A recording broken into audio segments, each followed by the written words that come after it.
Wala nang tamang nangyayari sa atin.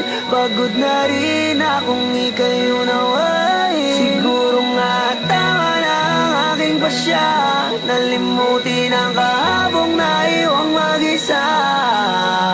Dahil di mo naman sinabi sa'kin, wala na palang pag-ibig mo sa akin. Kaya pinili kong limutin ang lahat, kasi alam kong di mo kaya.